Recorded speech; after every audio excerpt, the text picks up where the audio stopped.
for anyone coming from my channel, I found this is by far the most valuable thing I've ever spent my money on. And I mean that when I say that. I went through all different kinds of doctors, different kinds of therapists previously. And when I met Daniel, even though I was technically eating disorder recovered, I still had a lot of past trauma to uncover and a lot of self-hatred and just I just can't say enough how valuable everything that you've taught me really is. Really Thank was. you, Jessie. Thank you. Thank Yeah. you. One of the riches of my job, actually hearing that back, because it touches me here. And I really appreciate that. Thank you. Oh, you're so welcome. So welcome. I mean, you didn't even come because you were suffering with an eating disorder. Exactly. So, yep. But I have seen bulimics, anorexics, people who just have very unhealthy relationship with food. Binge eating disorder as well. Say that one. Binge eating disorder. Absolutely. Yeah, it doesn't matter whether if it's alcohol binging or food binging. Absolutely. Yeah, it's all because there's a lack of beingness inside of the person. Right. 100%. Yeah. And that's just, I wanted to do this interview specifically because I could see how easily this could be applied to eating disorder recovery. So. Yeah, it does, and I'd love to work with more people. I think one of the things is also, I'll maybe end on this one, even though I've tried to end about 5 times, is that I never treat a disorder. Right. I treat the person. I never treat the illness. That's a good I never point. treat the addiction. I never treat the anxiety. I never treat the depression. Yeah. I treat the person. I treat the human being. Why is this human being not in a state of ease? When you focus on that and create more being, create more ease, everything will unfold. It will all take care of itself. Yeah. Yep. That's the biggest one. That's the biggest one. Oh, I think that's such a great way to summarize everything. So Daniel, if you could take a second to kind of introduce yourself. I say on many of my videos, this is Daniel Hill, EFT, NLP life coach, clinical hypnotherapist, and Enneagram mentor. EFT stands for emotional freedom techniques. It's a tapping technique. NLP stands for neuro-linguistic programming. It's something that takes a lot of time to do to get your qualification and lots of money. But basically, it's understanding the unconscious mind and be able to get change using tools from NLP to facilitate unconscious change, similar to as hypnosis does, but you can use NLP when you are wide awake. You don't have to be in a state of unconsciousness or an alpha or theta state. And yeah, clinical hypnotherapist, and then life coach also, which enables people to get towards an outcome, and Enneagram mentor, which is what we're going to talk about today. Absolutely. So if you could give just kind of a brief description of the Enneagram. This seriously changed my life when I learned this from you. So I know it did. So, and my life too, originally. Okay, so Ennea is Greek for 9, and gramos, a figure, so a graph. So it's a figure of 9 personalities, and it's so sacred that only really monks and nuns knew about this, 100, 150 years ago. Because if you knew your Enneagram type, that's a personality type that you can very much identify with, then you can recognize where your ego is. And your ego that is always doing what I call sort of it's wanting to get to be. It's not in a state of being. It feels it needs something outside of itself. Mm-hmm. So I will show that there. It's based on sacred geometry and also the understanding of suffering within human beings just as much as enlightenment in human beings. When you're in your ego all of the time, you are suffering. The Buddha said, Siddhartha Gautama, who was around 2,500 years ago, said, if you wish to end suffering, you need to cease wanting, craving. And that each one of us on some level, unless we begin to evolve, is wanting to get to be. Why can't we be? We're wanting to get to be. And some part of us, the egoic part of us, is either seeking control outside of ourselves, it's seeking security outside of ourselves, or it's seeking love/approval outside of ourselves. You recognize that, because you recognize that our work together, you recognize you're a 2 with a 3 wing, which means that you do a little bit of both Enneagram types. So we can do all of the Enneagram types, we can do all of the 9 positions, we can do all of the 9 personalities, but we will have a default setting. And it's my understanding and my belief that we're born with this, that it's a soulful thing. Oh, okay. I've noticed this from children. I've worked with clients when they've actually brought their children, and we've worked out the Enneagram type of their child. And together we can work out the Enneagram type, the personality type of the child after about 2 years old. I've also done this with my niece and my nephew. Yeah. Who I worked out their Enneatypes, and their parents, my brother and sister, were like going, no, it's just what kids do. And I'm like going, no, but this one definitely is an Enneatype 1. I'm with a 9 wing, definitely. And what's transpired is, that child's now 4 years old, and the other one's 4.5, and they're Enneatypes, and I was able to see that already. So I sense that it's something that we're born into, and it's like the color of our hair or the color of our skin. We can also have our personality can be affected by astrology. Astrology was my first way into understanding personality, because I am atypical Cancerian, and you're Taurus, and you've probably identified with some of your Taurian traits. But then I noticed that with the Enneagram, that there was something even deeper than that. So they've got 3 personality types based around the need for love and approval, 3 personality types based around the need for security, and 3 personality types based around the need for control. And we wouldn't have got to the place in humanity that we are now without having an ego, because if you weren't loved, you would have been shunned from the group, the tribe, and you wouldn't have survived. If we didn't have a need for security, we would have allowed ourselves to be invaded. And if we didn't control, thus having a defense, we would have again been invaded or set upon by someone else. So where we've got to in this 2 million year old brain, we're still in that, what I call this won't get beam mode, where we're still in a survival mode. And when we're surviving, we're not really living, because I say the heart, if we can come down to the heart, the mind never wants to really go down to the heart. It wants to survive, chase after love and approval, or prevent ourselves from being attacked in a defense mode, or be on heightened state of alert because of fear. Yeah. We're never really living. And so I know that you got another question. Right. So since I am an eating disorder and restrictive dieting recovery coach, I've seen, just in learning more about the Enneagram, how it can apply. So are there certain Enneatypes that tend to struggle with eating disorders? Do all of them struggle with eating disorders? Absolutely. What is food? What is it? We need it for, first and foremost, nutrition. And without it, we will die. We need to eat food. Right. But then what is it in an eating disorder? What does it then become? And then, so you could say for love and approval types, it becomes a substitute for love. Right. With security types, it becomes like a comfort blanket. And with control types, equally, it can deaden the senses.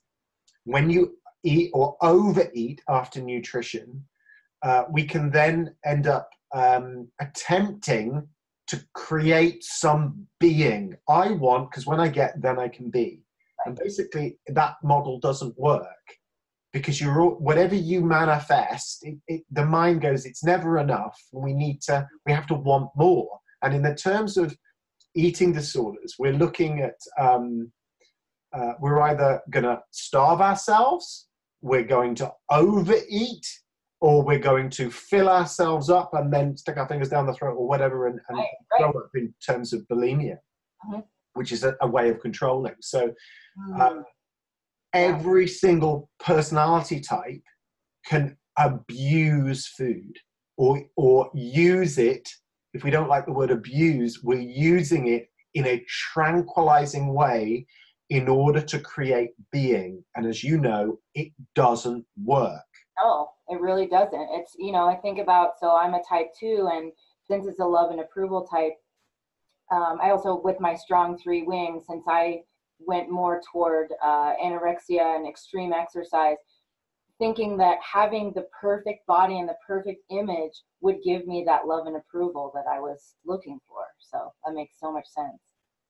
And you had that awakening after how many years? 17. 17. 17 years, yeah.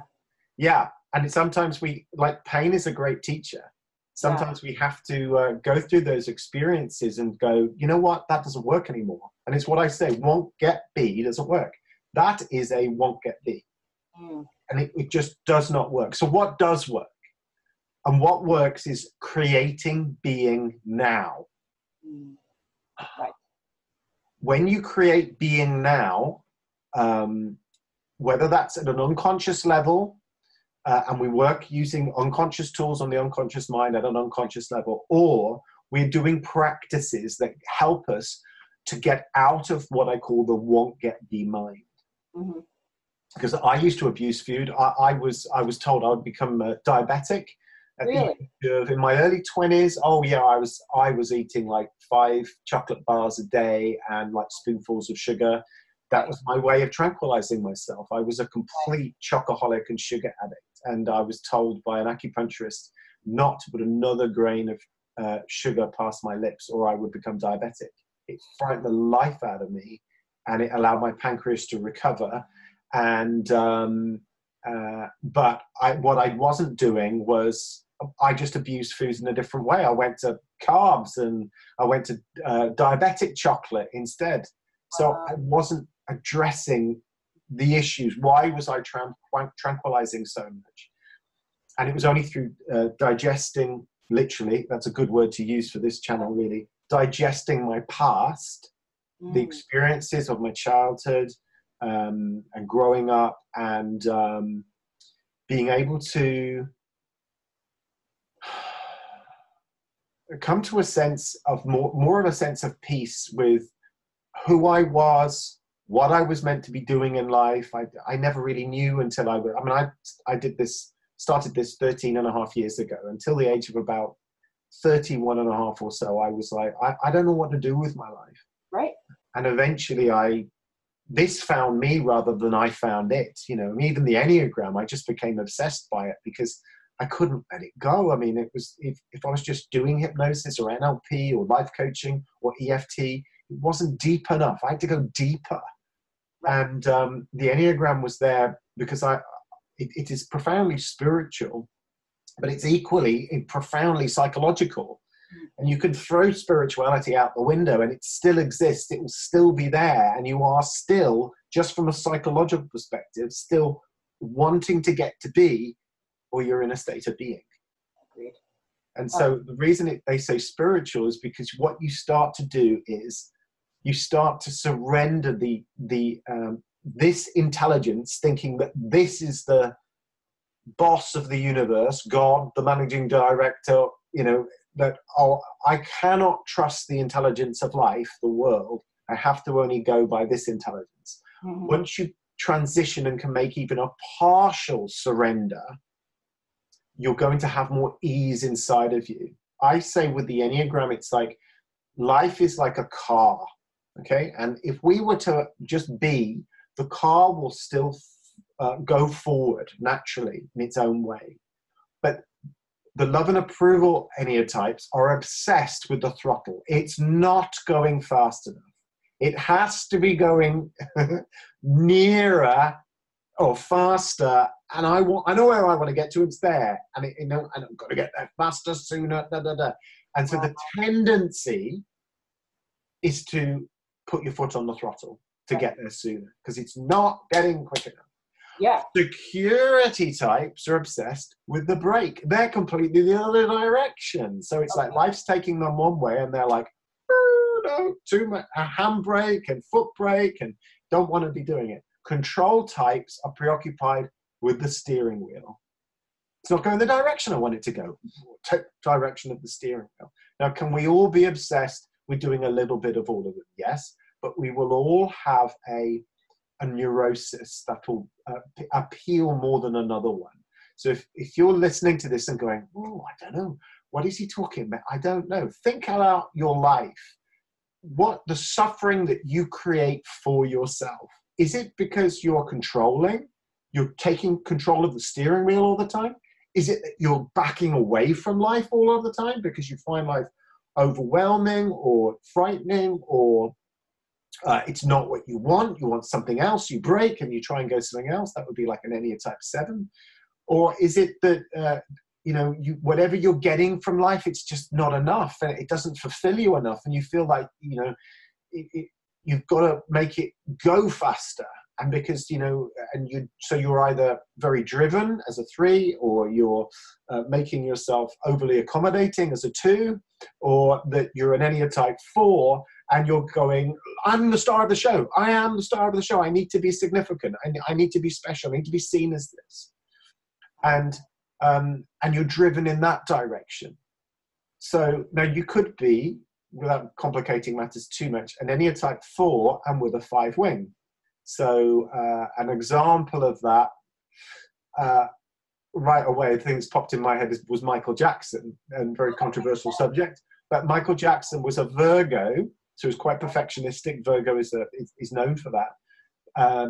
But he was wanting to be all the time special. People thought he was in that way.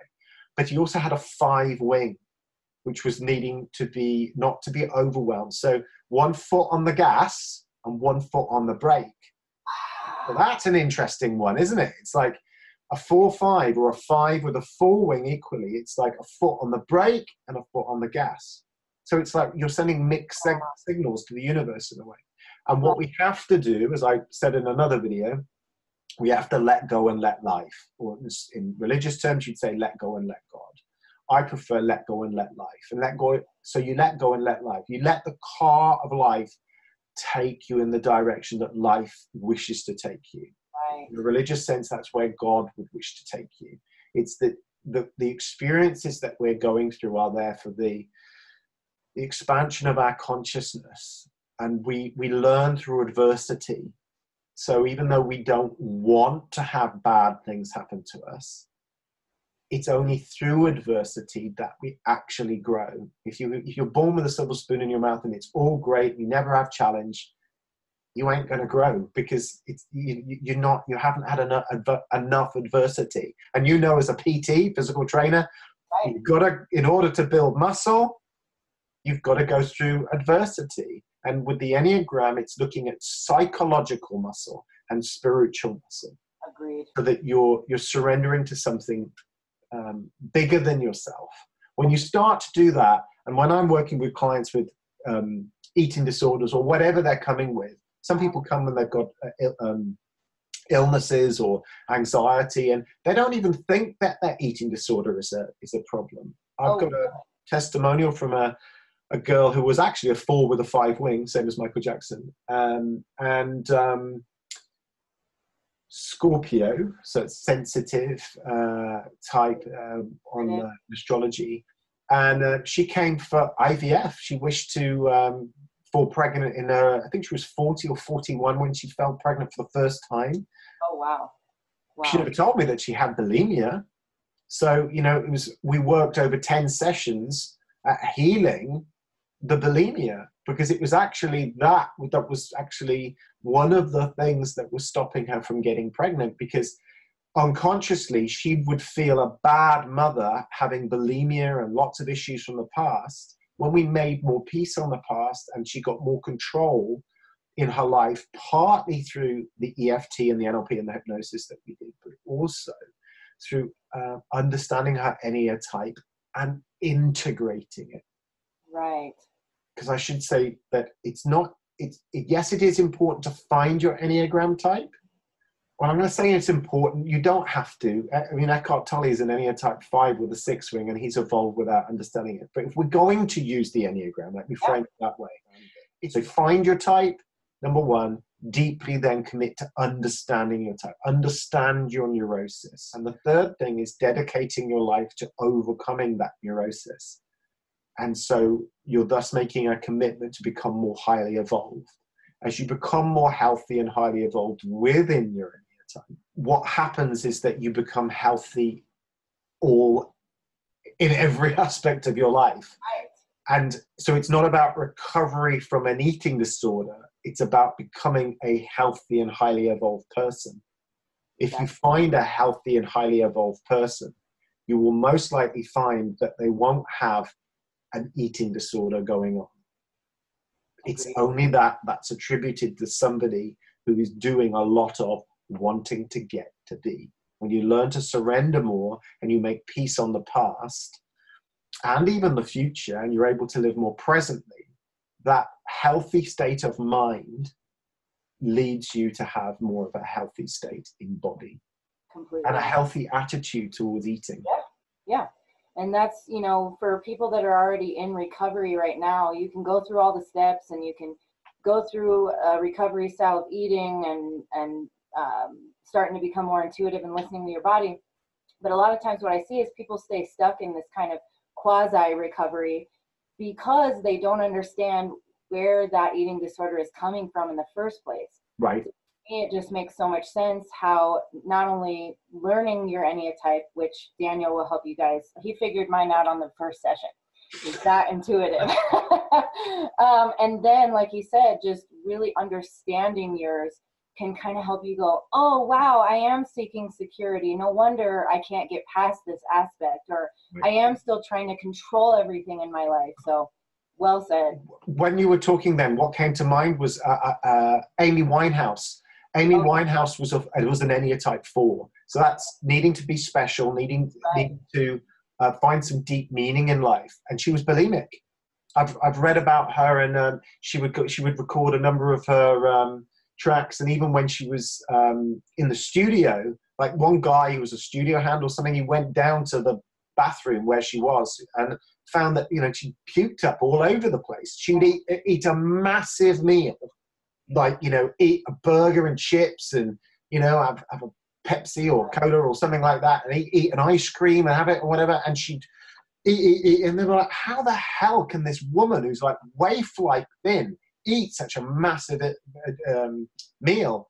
And she'd have that for about 20 minutes or so and then go and stick her fingers down her throat and struggle. And then what did she do? She went on and abused alcohol and drugs.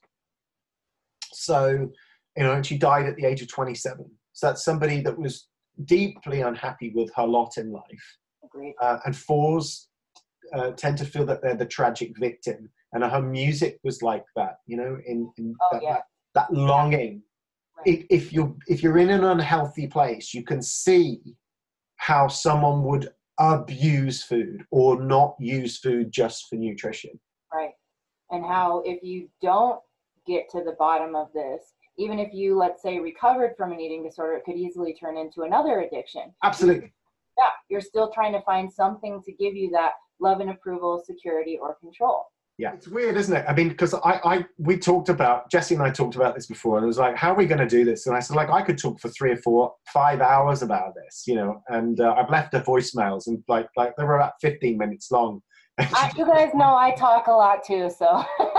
But it's because it was such an enlightening experience through not just understanding your type, but you've been integrating some of the practices, I believe, yeah? Oh gosh. Oh my gosh. It's amazing how, so since I am a love and approval type, I mean, I know it sounds kind of simple, but not even realizing that love and approval had to come from me first.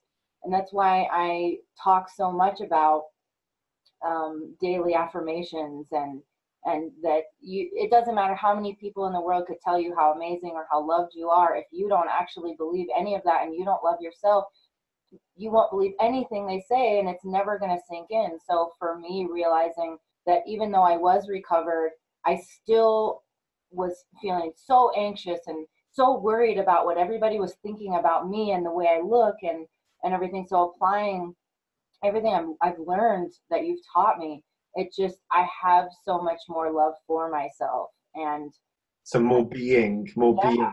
Yeah. Any type 2s constantly report that there's an emptiness inside of them. Mm-hmm. And so the mind is saying, I'm disconnected from source, whatever we wish to call that, God, life, universe, all that is.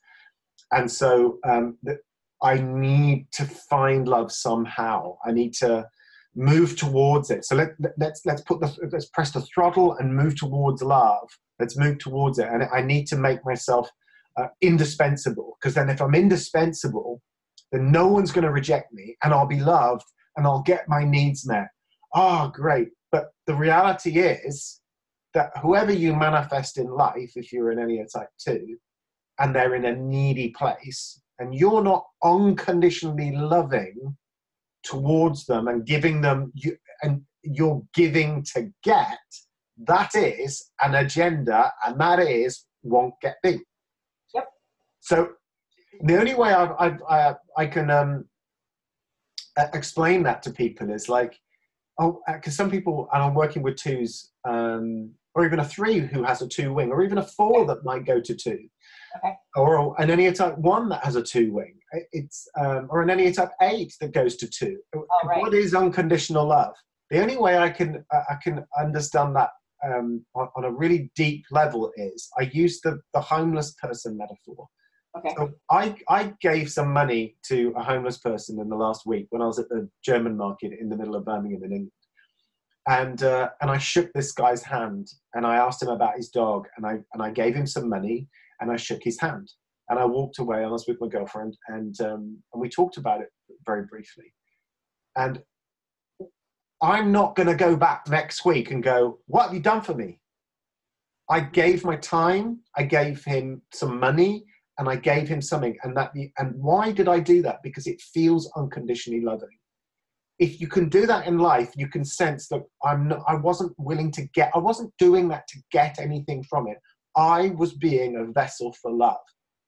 I've sat down with homeless guys on the street in Birmingham before, and I've asked them, like, what's one of the worst things that you're going through? And one of them is that they're not acknowledged at all. And if you sit down on the pavement and you look up, no one looks at you because they think you're homeless as well.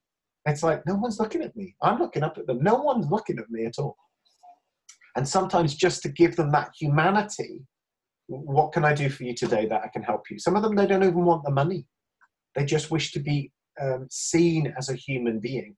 That's unconditional love. Because there's an Enneagram type 2, which you are. It's that you free yourself to the point that you are allowed to meet your needs unconditionally, so that you are thus unconditionally loving yourself.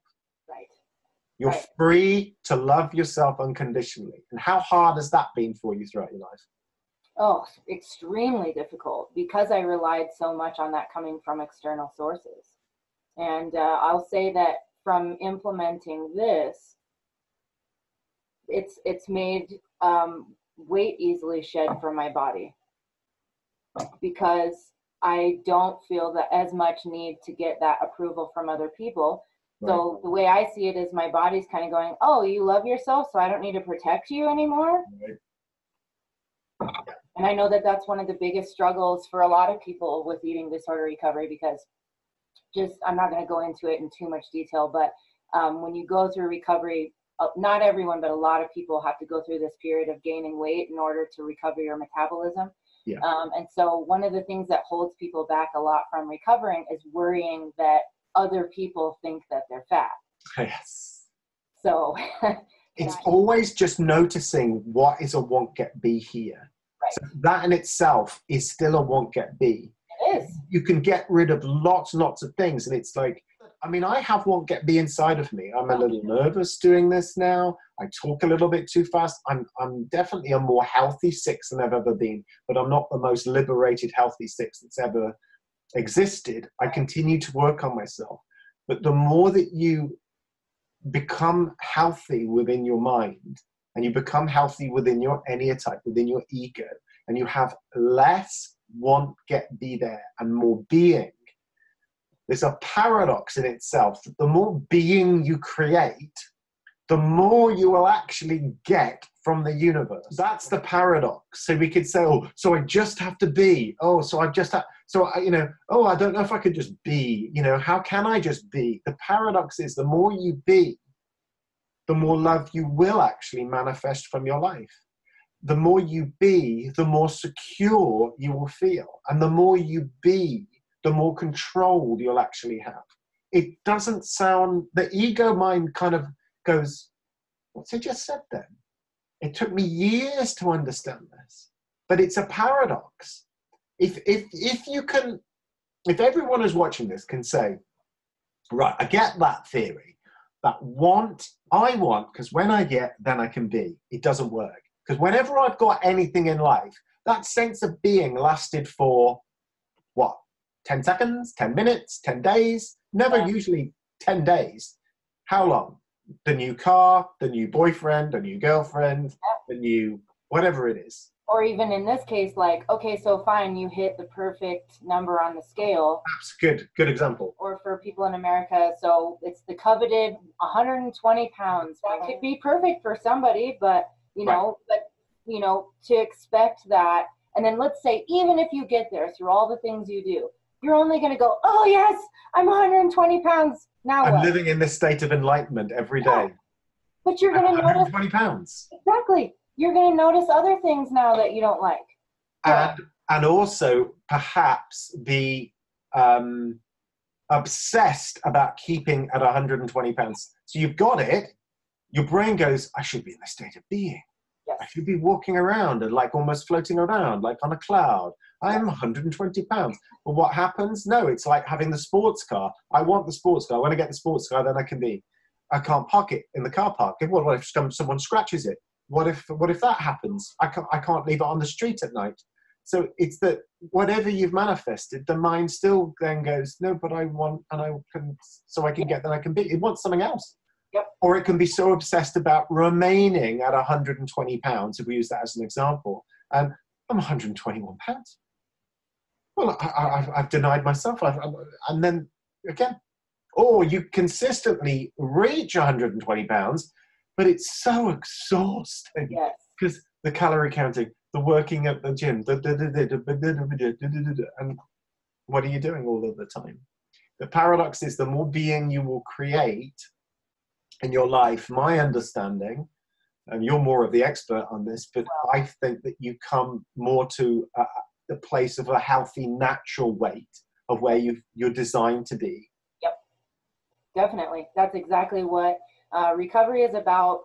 Your body deciding where it's meant to be, and that looks different on so many people, and it's going to be a range that's so easy to maintain, but you can't say, you don't get to decide what that looks like. Your body does that for you. Right. Yeah. And so go ahead. That's how I work with people with addictions and anxiety disorders and all, how will my life be when I surrender more and create more being? Well, it'll be as it's intended. You let go of the car and let the car take you to where that is. I've put on a little bit of too much weight because I've been tranquilizing in the last sort of 3 years or so, because I've been going through a transformational process myself. And I've tapped and I've used all these tools, and I've extensively used the Enneagram, but the universe sent me a schizophrenic stalker, and that was something for my ego to go, oh, I don't know how to deal with that.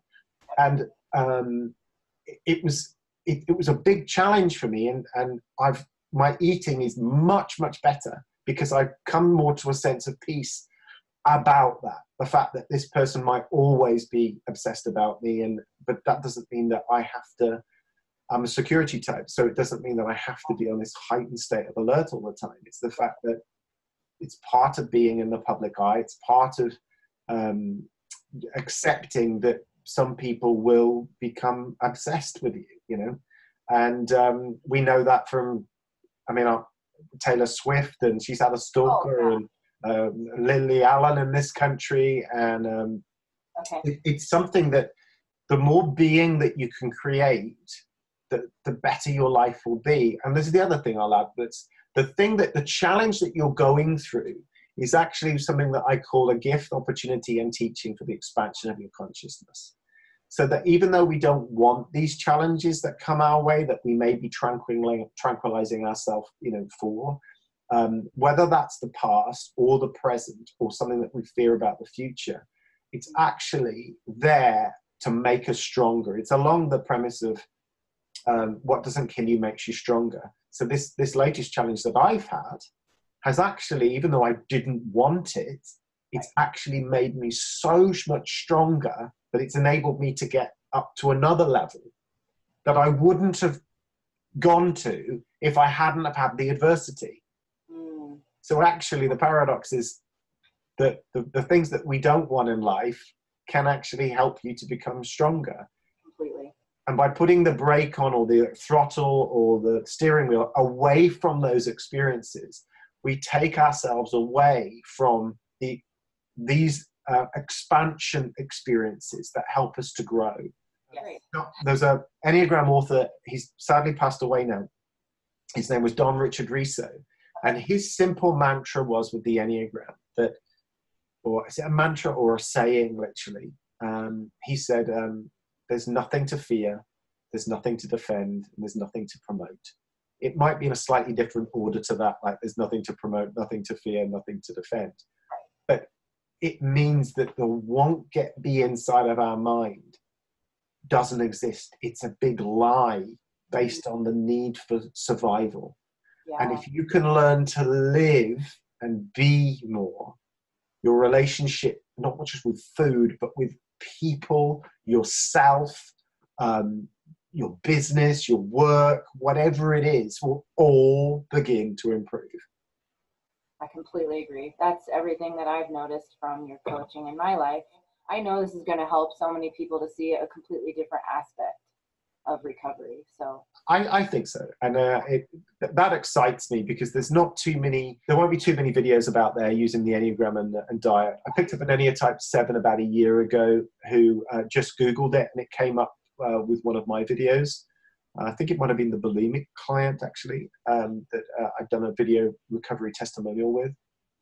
So yeah, it would be my wish that someone would work with you or me just to expand their consciousness further. And it's like I interviewed somebody who recovered from a terminal diagnosis twice in her life. Oh, wow. That's on my channel. Her name's Fiona Shakila Burns.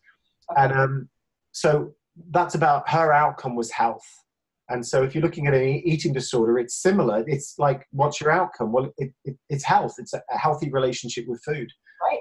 And when I asked her what she did to recover, she just said, look, she said, everything. You cannot leave one stone left unturned. So you need to be committed to your outcome. And with many people that have just done a certain diet or just done, a certain way of exercising, and they're still not at their outcome, you've got to look at treating everything. So, if you haven't looked to the mind, that's something that I can help people with. With you've got your expertise with, having done it yourself and recovered yourself, and you also work as a PT, and you've got some knowledge of the Enneagram as well. Maybe you'd feel drawn to working with Jessie, and you've got quite an understanding of the Enneagram now because you're able to Enneatype your whole family. Just by me working out your Enneatype, you came back and said that my friend's this and my dad's that. And I'm so just fascinated. I find myself talking to everybody about it. I'll be watching a movie and I'll go, that person's a 5. Yeah, absolutely. Yeah. Because you notice their won't get be. You notice their personality. You notice where their neurosis is, but you equally notice where their value is. They each have positive gifts, predictable pitfalls. In fact, if I was going to use this one book, it was like 9 distinct personality types, 9 different perspectives on life, 9 ways of being in the world. Yeah. And that's, the more you understand all of the different types, you can understand how to relate to people better as well. Yeah, absolutely. 100%. Yeah. Well, where can people find you as far as from my channel? So I'm at danielhill.biz, www.danielhill, all one word, .biz, B-I-Z. People can find me there. I'm on YouTube as Daniel Hill, EFT, NLP Life Coach. I've got 350 videos out there. I think I've got 100 videos on the Enneagram. That will keep you going for a few days. Definitely. But I'd invite people just to have a consultation with me, a free consult. I do them all over the world. I work via Skype, FaceTime, even Facebook has a video option on that now, WhatsApp. And just talk about the way that I work. In my 5-session package, I offer about $250 worth of free audios. You listen to some of those. I have like 9 hours on the Enneagram. I listen to all of them. Oh, very good, Jessie. Top of the class. Well done. Thank you. There's something called Kaizen, which is the art of manifestation through small and steady incremental steps, and how fear plays a part in our prevention of manifesting what it is that we want, or what I say, what we would wish. Right. And a ton of other good stuff as well, sort of things like binaural beats, which help relax the mind. There's a ton of different things in there as well. And links to books. There's 2 books that I recommend with the Enneagram, and people will get access to that as well when they're in a 5-session package with me. And actually a protocol of how to use the books. And it's important that you don't just type yourself. I agree. And, oh, I'm a 5 with a 6 wing. It's like going, oh, well, I'm an orange circle that can sometimes sparkle. It's not useful. Its great gift is that it can help us to evolve. And I believe, and is written in one of the Enneagram books, that it's really only come to light in the last 20 years and become more into public consciousness, and is growing further and further and further now.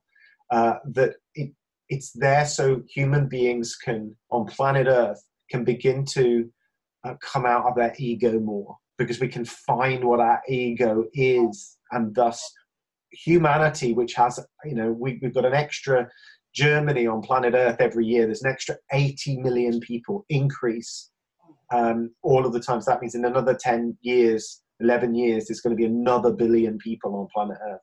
If we're still in an unhealthy place, and all those human beings are continually wanting to get to be, not daring to follow their hearts, not living from their heart, not looking to manifest their wishes, rather than just be addicted to get their head wants, you're going to create quite a dysfunctional world. And I think that life, all that is the great thing out there, wishes for human beings to wake up and to learn to become more healthy, more evolved.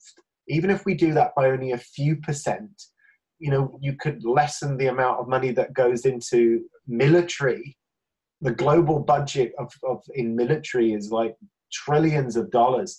You'd free up that money to go into education and healthcare. And, we need to come out from fear ultimately as human beings. And the more that we can do that, become more authentic and true to ourselves, we'll create a better world, for not only for ourselves, but for everyone else.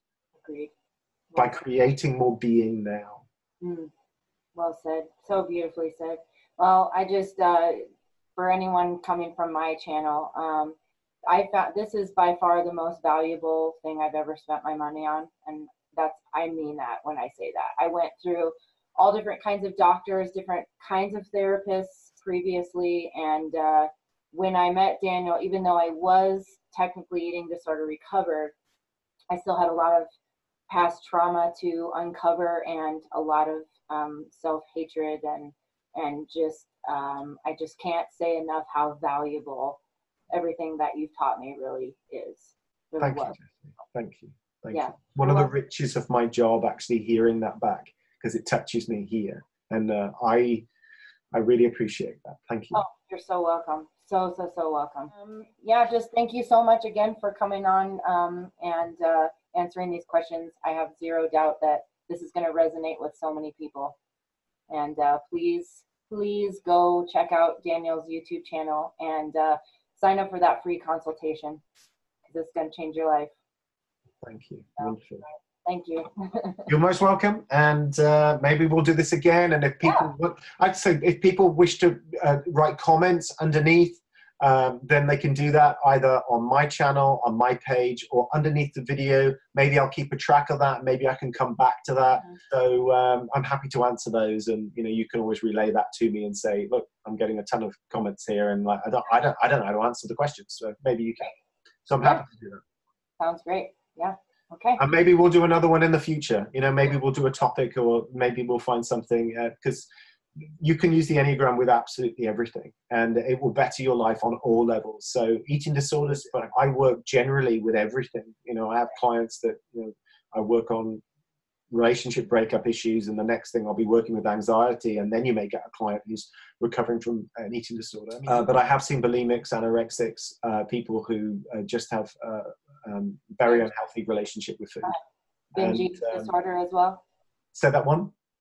Binge eating disorder. Absolutely. Yeah, it doesn't matter whether if it's alcohol binging or food binging. Absolutely. Yeah, it's all because there's a lack of beingness inside of the person. Right. 100%. And that's just, I wanted to do this interview specifically because I could see how easily this could be applied to eating disorder recovery. I think one of the things is also, I'll maybe end on this one, even though I've tried to end about 5 times, is that I never treat a disorder. Right. I treat the person. I never treat the illness. That's a good never point. treat the addiction. I never treat the anxiety. I never treat the depression. Yeah. I treat the person. I treat the human being. Why is this human being not in a state of ease? When you focus on that and create more being, create more ease, everything will unfold. It will all take care of itself. Yeah. Yep. That's the biggest one. That's the biggest one. Oh, I think that's such a great way to summarize everything. So, all right. Well, I look forward to the next one. Okay, Jessie. Fabulous. Okay. Cheers. All right.